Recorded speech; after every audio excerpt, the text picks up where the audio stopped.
Hello everyone. So ready for the next chapter? Let's begin a new chapter today. Okay? The name is the enormous turnip. Enormous मतलब बहुत ज़्यादा, बहुत बड़ा. Turnip यानी कि शलजम, शलगम, जो भी आपने देखा. ये पिक्चर बनी हुई है, इसलिए हिंदी में से शलजम भी कहते हैं, शलगम भी कहते हैं. ठीक है, इसकी सब्जी बनती है, पता है ना आप लोगों को. ठीक है, तो आज हम ये वाला चैप्टर करते हैं. Once upon a time, an old man planted some turnip seeds. एक समय की बात है कि एक ओल्ड मैन ने कुछ टर्निप के सीड्स लगाए. The turnip seeds grew. The turnip seeds grew and grew. Turnip का सीड बड़ा होता गया, बड़ा और बड़ा होता गया. I want to pull up the enormous turnip, said the old man. तो एक दिन ओल्ड मैन ने क्या कहा जब वो बड़ा हो गया टर्निप, तो उसने कहा I want to pull up the enormous turnip. मुझे इसको ज़मीन में से खींच के बाहर निकालना है, ओल्ड मैन ने कहा. The old man pulled and pulled. उसने बहुत ज़ोर से खींचा but he could not pull up the enormous turnip. लेकिन इतना बड़ा टर्निप था कि वो खुद से खींच नहीं पाया. Then an old woman came. I want to pull up that enormous turnip, said the old man. तो ओल्ड मैन ने उस ओल्ड वुमन से क्या कहा कि मुझे ये इनॉर्मस टर्निप को पुल करना है, ज़मीन में से पुल करके निकालना है. Then I will help you, said the old woman. तो ओल्ड वुमन ने कहा मैं तुम्हारी मदद कर देती हूँ.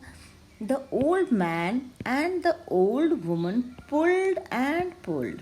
ओल्ड मैन और ओल्ड वुमन दोनों ने मिलकर उसको खींचा, ज़मीन में से निकालने के लिए खूब पुल करा, जोर लगाया. But they could not pull up the enormous turnip. लेकिन वो इस इनॉर्मस, इतने बड़े से टर्निप को पुल आउट नहीं कर पाए ज़मीन से. A boy came. We want to pull up that enormous turnip, said the old woman. I will help you, said the boy. फिर क्या हुआ कि वहाँ पर एक छोटा बॉय आया. तो उसके बाद द ओल्ड लेडी जो थी, ओल्ड वुमन थी, उसने कहा कि we want to pull that enormous turnip. हमें इस बड़े से टर्निप को निकालना है. तो बॉय कहता है कि आई विल हेल्प यू, मैं आप लोगों की मदद कर देता हूँ. उसके बाद the old man, the old woman and the boy pulled and pulled. फिर उसके बाद क्या हुआ कि ओल्ड मैन ने, ओल्ड वुमन ने और बॉय ने जोर लगाया, खींचा. But they could not pull up the enormous turnip. लेकिन वो उसको खींच के बाहर नहीं निकाल पाए. A girl came. We want to pull up that enormous turnip, said the boy. I will help you, said the girl. तभी वहाँ पर एक लड़की आई. तो बॉय ने उस लड़की से कहा कि हमें इस टर्निप को बाहर निकालना है पुल करके. तो गर्ल कहती है कि I will help you, said the girl. Girl ने कहा मैं आप लोगों की मदद करती हूँ. फिर क्या हुआ, the old man and the old woman and the boy and the girl pulled and pulled. फिर क्या हुआ, ओल्ड मैन ने, ओल्ड वुमन ने, बॉय ने और गर्ल चारों ने पुल किया जोर से, pulled and pulled. Up came the enormous turnip. जब सब ने मिलकर जोर लगाया तो ये बड़ी सी टर्निप ज़मीन के नीचे से निकल गई, पुल अप हो गई, पुल आउट हो गई. We will help you to eat the enormous turnip. हम आपको इस बड़ी सी टर्निप को खाने में भी मदद करेंगे, said the boy. बॉय ने कहा, वुमन ने कहा, said the old woman and the boy and the girl. मतलब ओल्ड वुमन ने, बॉय ने और गर्ल ने, सब ने उससे कहा ओल्ड मैन से कि we will help you to eat the enormous turnip. इस बड़ी सी टर्निप को खाने में भी हम आपकी मदद करेंगे. And they did. और उन्होंने ऐसा ही किया. ठीक है, तो हमारा चैप्टर की हमारी स्टोरी फिनिश हो गई. अब हम देखते हैं कि इस चैप्टर में हमने न्यू वर्ड्स कौन कौन से सीखे. सबसे पहले तो हमने सीखा इनॉर्मस, है ना. इनॉर्मस यानी कि बहुत बड़ा. टर्निप ये एक वेजिटेबल होती है और ज़मीन के नीचे उगने वाली वेजिटेबल होती है. ओके. ओल्ड मैन आप लोगों को पता है कि बूढ़ा आदमी. ओल्ड वुमन, ये भी ओल्ड वुमन यानी कि बूढ़ी औरत, एजड औरत. पुल्ड मतलब खींचना, किसी चीज़ को अपनी तरफ खींचना. ठीक है, अब इसके मीनिंग्स देख लेते हैं. Now word meanings and sentences. Enormous का लिखने के लिए क्या मीनिंग होगा? Very large in size. और सेंटेंस क्या बना सकते हैं?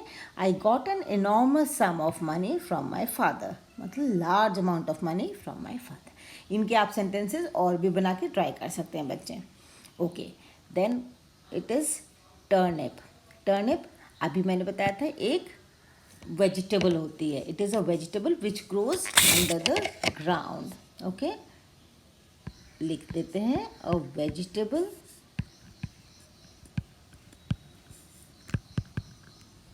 That grows below the ground. जैसे आलू होता है ना बेटा, उसी तरह ये भी ज़मीन के नीचे होने वाली सब्जी है, पर्पल कलर की होती है। ठीक है, अब इसका सेंटेंस क्या बनेगा? A turnips are slightly bitter to taste. ये थोड़ा सा कड़वापन होता है, इनके टेस्ट में थोड़ा अलग सा होता है। ओके, देन ओल्ड वुमन का क्या मीनिंग है? An elderly female person. इसका सेंटेंस बन जाएगा I help the old woman to cross the road. Okay, इसको हेल्प को आप कर लो हेल्प्ड। हेल्प्ड क्योंकि यूनिवर्सल ट्रूथ नहीं है ना, ऐसे नॉर्मल करते हैं सेंटेंस। आई हेल्प्ड, मैंने मदद की थी, हमें एक बार की बात बता रहे हैं। ठीक है, तो I helped the old woman to cross the road. फिर पुल्ड का क्या होगा? पुल्ड का मीनिंग है to apply force to something to draw it towards oneself. किसी चीज़ पे फोर्स लगाना, जोर लगाना, किस लिए? अपनी तरफ खींचने के लिए। तो that means pulled. Okay, sentence क्या होगा? My friend pulled me towards her. मेरी फ्रेंड ने मुझे खींच के अपनी तरफ बुलाया या खींचा। Okay, now reading is fun. इसके क्वेश्चन आंसर्स देख लेते हैं हम। पहला क्वेश्चन है हमारा, what did the old man plant? So the answer is here, the old man planted the turnip seeds, है ना। ओके बेटा देखो, यहाँ फुल स्टॉप नहीं लगा, always put a full stop at the end okay of the sentence. Second question हमारा क्या है? Why was it difficult for the old man to pull up the turnip? Turnip को बाहर पुल करना ओल्ड मैन के लिए डिफ़िकल्ट क्यों था? वो क्यों नहीं कर पा रहा था? It was difficult for the old man to pull up the turnip as it was enormous. ठीक है, ओके, देन नेक्स्ट क्या? Who helped him to pull up the enormous turnip? Enormous turnip को ज़मीन से पुल करने में उसकी मदद किस किसने की थी?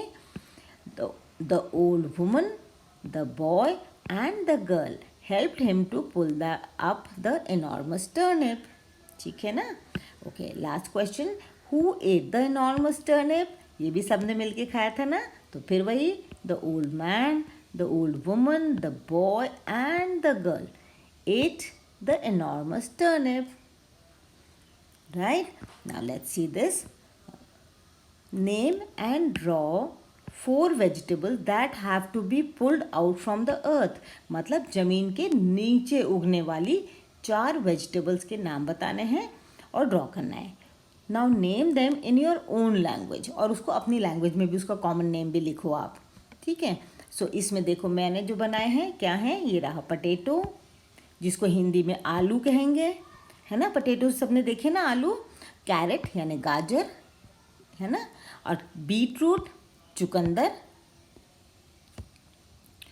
और उसके बाद में रेड कलर का होता है ना चुकंदर, गाजर के जैसे ही थोड़ा और डार्क रेड होगा। और उसके बाद में है रेडिश यानी कि मूली। मूली खाई है, देखिए बेटा, वाइट कलर की होती है ना, इसलिए। अब ये क्या है देखते हैं। आप अपनी पसंद की वेजिटेबल्स इसमें बना लेना बेटा, ओके, और अपने नाम लिख देना जो आप लोगों के कॉमन नेम्स यूज़ करते हैं। Now let's go shopping. How many vegetables can you find in this maze? इस मेज़ में जो है, इसमें कितने वेजिटेबल्स हमें मिल रही हैं? Draw a circle around each one has been done for you. अब इसमें जितनी भी वेजिटेबल्स हैं उनके हम सर्कल करते हैं। Let's find them out. Okay, तो पहली let's see कहाँ पे हमें क्या मिल रहा है। एक तो ये रहा टर्निप, है ना, और ढूंढे कहाँ हैं? ये रहा बीन्स। ऑलराइट, देन ये यू गेट पीज यानी मटर, ये देखो यहाँ बनी हुई है ना। Okay, then what else? Let's see ये कैरेट यानी गाजर, ये देखिए। ठीक है, और कुछ बचे हैं ओके, ये देखो टोमेटो, देयर यू गो। ठीक है, सारी हमने फाइंड कर ली। इस तरीके से आप अपनी बुक में इसको कर लीजिए। और फिर ये देखते हैं गेम ऑफ ऑपोजिट्स। ये क्या है? The entire class can be divided into 2 groups where one group can say 1 word and the second group say the opposite. मतलब अपनी क्लास में ऐसा गेम खेलो, 2 पार्ट्स में क्लास को डिवाइड कर लो। एक ग्रुप 1 वर्ड बोले और दूसरा ग्रुप फिर उस वर्ड का ऑपोजिट बोलेगा। ठीक है, ये करके देखना, आपको बहुत मज़ा आएगा। So the first word is pull. Pull का ऑपोजिट पुश। ब्लैक का वाइट, है ना। ट्रू फॉल्स, राइट रॉन्ग, है ना। ओके, ये देखिए यहाँ पर भी है। This is how the game goes on, some words are suggested here, you may pick up some more words from the lesson. मतलब इनके भी आप वर्ड्स यूज़ कर सकते हैं, इन वर्ड्स को भी अपना गेम खेलने में। कौन कौन से? फार का near, good, bad, dark, light, up, down, old, young, है ना। ये हमारे चैप्टर में वर्ड्स आए हैं, तो इनके ऑपोजिट भी हम कर सकते हैं। बस हमारा चैप्टर खत्म। Now in the next class we'll do another chapter. Till then revise this chapter and write it down in your notebooks.